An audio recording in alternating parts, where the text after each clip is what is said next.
Hello and welcome to your Tech PD. One thing that I want to introduce as we start this is our swivel. The swivel moves with me when I move across the room and is like a cameraman to record your lesson. We used this yesterday in the math class for the, financial advisor that was here. So kids who missed that financial advisor or guest speaker now will have that on video so they can watch it. So I'm going to be back here, and what this is going to do is I'll show you the end result of this in one of the fill-ins. All right, so tech in the classroom rocks. Works half the time, makes me want to pull out my hair half the time, takes away from learning. That's totally fair. It can take away from learning. Can be fun, help students stay engaged. Victorious versus the cell phone can be awesome sauce. So there's a lot of pushback with using tech in the classroom. And I'm not here to convince you either way, whatever you feel, that if you feel tech is necessary or you don't feel tech is necessary. But when reflecting on our student populations, we have problems with absenteeism, making sure all student voices are heard, authentic learning experiences, and learning styles. So this is the reason that I created this PD with our students and the problems that we face at Independence that aren't necessarily unique to us, but with independence in mind. So the first thing that I'm going to show you is PearDeck. That's what we're using now. PearDeck is an add-on for Google Slides, and I'm going to walk you through a math lesson. So this was one used for parallel lines, transverse, and the angles they create. I'm not going to explain this because I know nothing about math. I'm not even going to pretend, but I wanted to include something for every subject so everybody can walk away with something they can possibly use in the classroom. So, and you can go ahead and write, if you know the actual response, that would be helpful because I don't. What are supplementary angles and complementary angles? And again, you're seeing it from the student-facing side. So this is how it would look like to our kids on their Chromebooks. And then you can see the answers. And all of this is being recorded for you in a data spreadsheet. So this isn't just a fun way to project. You can actually download this data after the presentation, and it'll tell you which one of your students answered what. On the screen, it's anonymous. This is the way to not shame students or to call out students, but to just talk about comments.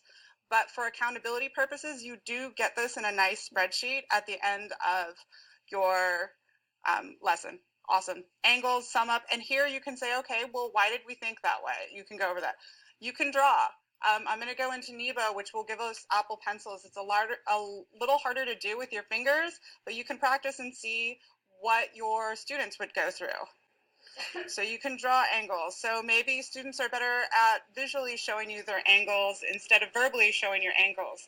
Again, keeping in mind how students learn differently. You can put up an answer like this: circle the pair of alternate interior angles. I'm going to slowly read that. And then they can circle a pair.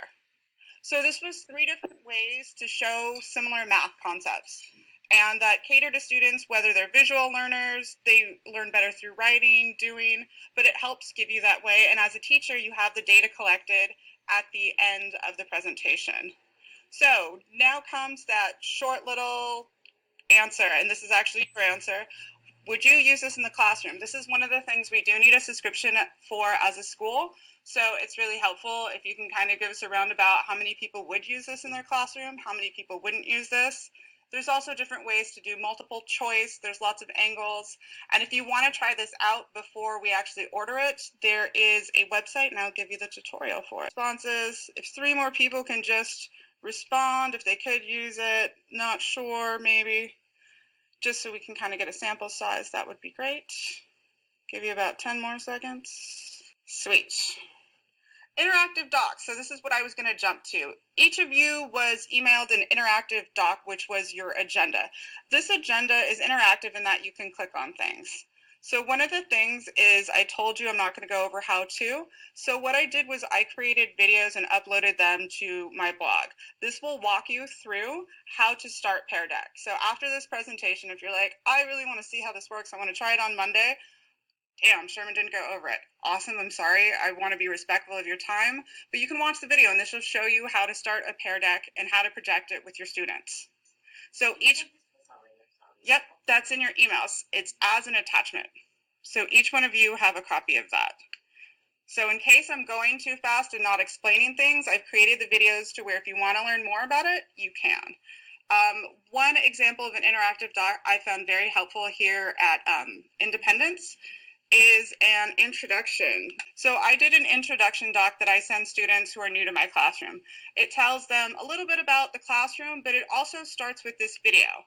This is one of the ways I have used Swivel is I take them through an introduction of when they come into the classroom. This is what you'll do when you come into the classroom, where to find the objectives, the different stations that are in the classroom, daily layout. And this takes out a lot of anxiety for our students who are coming in mid-semester, or they're coming in and they maybe don't want to start class because they're not sure, am I going to sit in the right places? It can be awkward. This is a nice way to introduce students to our classroom without them physically being here. I also include another video on my syllabus. How do you earn credits in my class? How do you perform the activities that you need to perform, maybe if you want to catch up? And this is an 8-minute video that again goes through my syllabus and walks a student on how to use one of my lessons. I think it's been helpful for my students who have come in late. They can watch it. There's more like, all right, now what can we do? I didn't create a video on how to make a linked doc. What you see at the bottom is this guy down here. It's just a link. It's blocked by that. And you just link it. Once that moves, I can get there. So again, this is just feedback. We don't need to purchase anything for this, but if you could answer whether or not, take a minute and answer whether or not you think you would use this in the classroom, that would be helpful for my feedback. And next, we have Swivel. So Swivel is what you see here, right here. It's following me around the classroom. I am mic'd so it doesn't pick up side conversations. One thing that we're going to add, hopefully before the tariffs go up, is I'm ordering other mics. So if you're doing a session with a student, you mic yourself, and let's say you want to do group feedback and you want to record their thought process. You can just mic the students, but this will not pick up any noise outside of the classroom. It only picks up my mic. So it's really nice for doing presentations and not having to stand in one place or have a lot of background noise. How I use it in Google Classroom. So unfortunately, we don't have a really great setup for these videos right now, as far as like it being user-friendly for students to access. But what I do in Google Classroom is, as you can see here, I have the lesson for the kids, and then I have the video. So if a kid comes in, they have the work, but let's say they miss the lecture. One of the downsides to just having all of our work online is that I feel like a majority of our students learn from the work we do with them, or they learn from questions that are given in the classroom. So instead of, oh, here, just do this lesson, make it up, I'll sit through you, I'll answer any questions. Okay, how did the other students in the other classrooms react to this? What were some of their questions? What was some of their feedbacks? So every lesson I record one explanation from one of my periods that explains that lesson, goes over misconceptions, highlights student work, gives thoughtful feedback on student work, or I wonder if the student would feel this way or that way, and just clarifies it. So if you would, especially with this one, if you think Swivel would be helpful, again, it's just the computer that follows, or the little robot that follows you around. Do you think recording some of your classroom lectures would be helpful? If you can just take a minute and answer that, and I've got, yeah, not sure if I would is a very valid question. I hate being taped. I hate being on camera. I hate selfies, but I have found that the kids actually do watch the videos, which kind of makes it worth it for me. All right, give you one last minute, anybody to lock in an answer on this? Satori. So this is one of the things that I have the most examples of because I use it the most. This is how I deliver content to my students. And all of the apps around it is what we call app smashing. So you can use this app. It will integrate with Google Classroom, Noodle, Canvas, all these other things. And first I want to start with the way that I use it for PE. Mr. Saldana has been so kind as to lend my running group heart rate monitors. So what they're doing now is they're screenshotting their stats from their run. And then so we can do run 1. What did we do on run 1? How many steps did we take? How far did we go? So we did a mile. Run 2, this is the one we did yesterday, 2.3 miles. So we doubled that. What was their heart rate? Because aside from teaching them how to run, I really want to show them how your heart improves the more cardio you do. So this is a way to use this platform for PE. All of these are linked on here. I'm going to go through 1.4 advisory really quick. This would be one where each of the students would make their own. When students create their own, you get to see how long they're on it. Did they just spend 5 minutes on it? Did they spend 5 hours on it? You get student data on what they do here. So this is a good one that you could refer back to all year, and you could print out what was their academic goal, what was their behavior goal, and it's all in one place instead of having these papers that you have to flip through. It gives a nice visual layout. It's also really good for timelines, project presentations, the old school KWL that we used to do on chart paper. You know, if chart paper isn't good, they can all contribute to the same one. And what happens when you do one of these is you get to add on different sections. So for instance, stories. The way my content goes is I give, this is their objective, this is their lesson, this is an article they have to read, so it embeds the article. And then I ask them a question about the article. And what I found in using Satori is that they spell check their words because each other is going to read it. They know this is public, your classmate's going to read it. And they also get to give feedback on these at the end of the week. I felt this comment was really interesting. I agreed with this. I took this content differently. And it's a way for them to interact and for students not to turn in work to me, but to each other and kind of see how they're processing the information. That's just an infographic. You can embed videos on here. So I like it. This is a podcast. Whenever you, as a teacher, create it, you have all these image options of implanting text, embedding text, image, video, audio. Forum is a place for them where they can talk. Links, you can put quizzes in here. The quizzes will only be one question, but this is a really easy way to create a lesson. You can create a whole layout. You could create whatever you wanted on here. If you are interested, there's more links on here, how to do that as a reading log and math. But if you can just take a second and see, would you use this in your classroom? Because this is another one that we do have to purchase as a school. If we don't purchase it as a school, side note, this company is really awesome. And if you screencast, which I'll tell you what that is next, I think. If you screencast a lesson for them, they give you the whole thing for free for a year, instead of paying the $100 per educator, but they give it to you for free. And they're really good on user feedback. If you send them, hey, I really need this built in, you get a awesome. Thank you for the responses. I appreciate it. We're almost through. Again, I appreciate your time. Screencastify. So that's what Swivel is half doing for me now, and I also use another app to do it that is not Screencastify.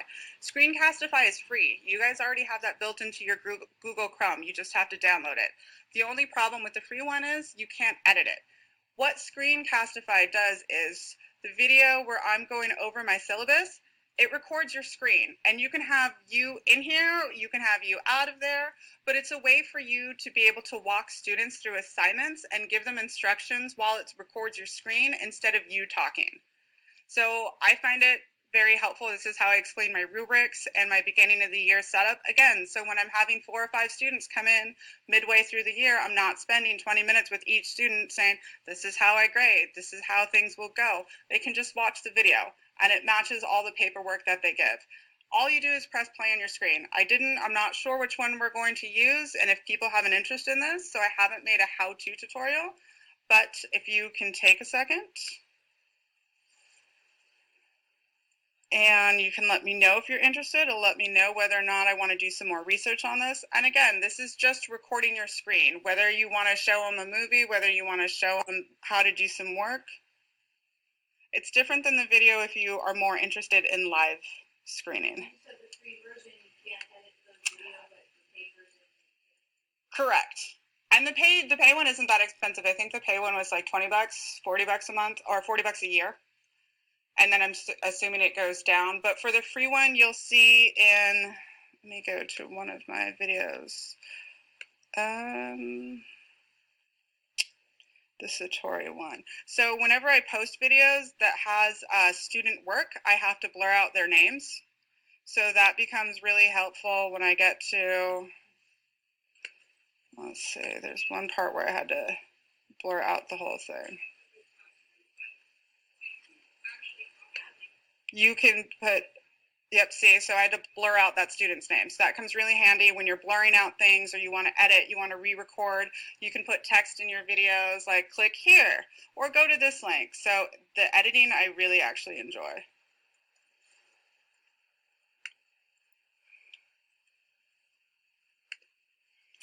Nebo. So I'm going to switch up just a little bit for Nebo. Nebo is an app that goes on the iPads. Let me see if I can get this to come up here. I have to double check whether or not our iPads will support this because it has to go with the Apple Pencil, and I feel like the Apple Pencil only works for certain releases because that's what Apple does. So in my classroom, I have students that have to handwrite things. So we're doing an assignment, they're like, I need to handwrite this, and I'm like, great, but you need to put this on Google Classroom as well. And so they have to do a two-step process, right? They have to write it out. And I don't, as much as I love tech, I don't want to discourage people from writing. There's a process, there's some people who just need to write. So this app, see, as I write, it creates text above it. So every time I write, it creates text for me. So I don't have to do things twice. I don't have to write it out and then type it up. This is really helpful when thinking about some of our kids with IEPs who have organizational problems and their notes are all over the place. This would be a great way for them to be able to organize themselves a little differently. And going back to here, you can see the different ways you can use it. So it also works in math. If you want to work, go through this step with your students in math, you can see on the left-hand side, you can do the math equations and then it will make it into a worksheet for you. So let's say you want to just do it on the Nebo and you want to write out that math equation, it'll then convert it to a worksheet for you that you can export for your students. Or you can do mind graphing that way. You can do diagrams that way. And again, all you're doing is taking the old way that we used to do notes, and that works for your brain.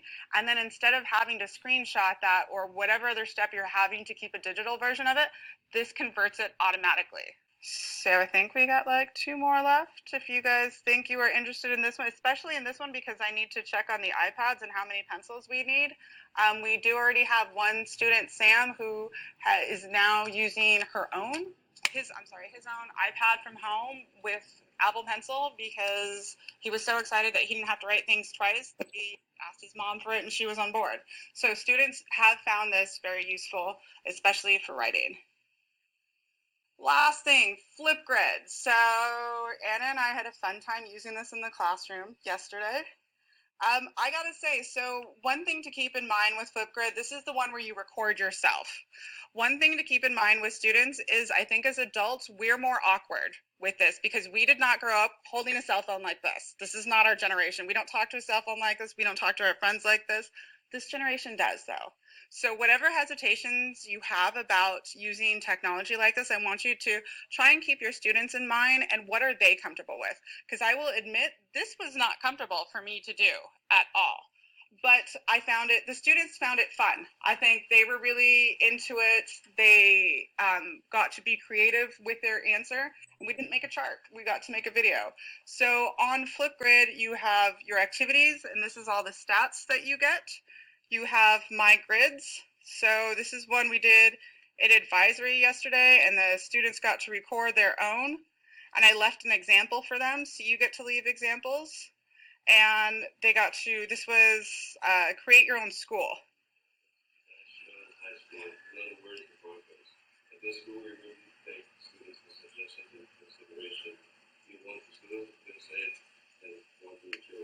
So the student didn't want to be seen. It has awesome features like pixelating. If your student is shy, it gives you options to put emojis on there. This is a really great tool to use for language. If you are a person that is teaching language and part of your grading is, can my students pronounce things correctly? But let's say that student isn't coming to school. You can put a Flipgrid up and you could have them record their answer at home so you can evaluate whether or not they're pronouncing your words correctly and actually can speak the language. It's also just a different way for kids to answer things. Instead of an exit ticket, you could do a Flipgrid.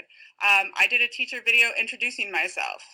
So this also it has a 3-minute there's a section called Shorts where you can just record 3-minute videos for no reason except that you want to record that. That means you don't have to create a channel or you don't have to create a Flipgrid. You're just using it as a recording device. So what I really liked about this option was after I uploaded it to YouTube, I did a welcome message. I can now do closed captioning in different languages. This is so once you upload it to YouTube, YouTube can automatically do this for you if you set settings this way. So this is my welcome message, but at the bottom of the screen, it can come out for Chinese for just maybe our Chinese language speaking family. Families of Independence High School. My name is Ms. Sherman. I teach 10th grade humanities, an advisory, and a running club. I look forward to having your student in my classroom. If you have any questions between now and the first day that I get to meet you face to face, you can use my email listed above, shermanm1@sfusd.edu. I look forward to having you in the classroom. See you soon. So that just hit a whole family group that may have been isolated. So if we as teachers created 30-second videos that introduced who we were and introduced our emails, we now have this way to communicate with families who are otherwise isolated because of language barriers. It's a fun tool to use. There's various ways you can use it. This one's free. So again, if you can just give me feedback on whether or not you'd use it in the classroom, I appreciate that. But this one we don't have to order. And this one does have a video. I have created a video. If you're like, oh my God, that was amazing, I want to do that tomorrow, you can watch the video. Last thing I'm going to go over really quick is we now have a newspaper or news blog, news, whatever you want to call it. We're having different sections so far here. What it's going to be is a weekly or bi-weekly newscast done on green screen. There's going to be what's going on this week. So students, parents, everybody can use this on their iPhones and it will give them weekly happenings. You're going to have student written articles. And down here, I'm trying to do a student feature. So this was my class, the assignment, the student I'm featuring, and an example of their work. This was a response to why do people make art? And I loved her wording in that I think, where was it? An artist may create to share their opinions on things, and the artist receives something that they have the freedom to perceive in any way they want. So I felt like that was a really thoughtful response to that, and I wanted to share that. And it's also a way for our parents to see our students' work. So the last thing you're going to enter before I hand it over to Mr. Chelsky is if you are interested in this, and I think the options are, I'm interested in a weekly or bi-weekly column, and maybe you want like science tip of the week or what is really going on with your food. Maybe there's something that you want to do with your students. So if you click that one, I'll contact you with, hey, awesome, I will give you this space every week. Please use this format and I'll do it for you. I don't know if I'm committed to having my own column, but I'm definitely down to share student work. And just however you feel you contribute. Nope, not for me, Sherman, move on.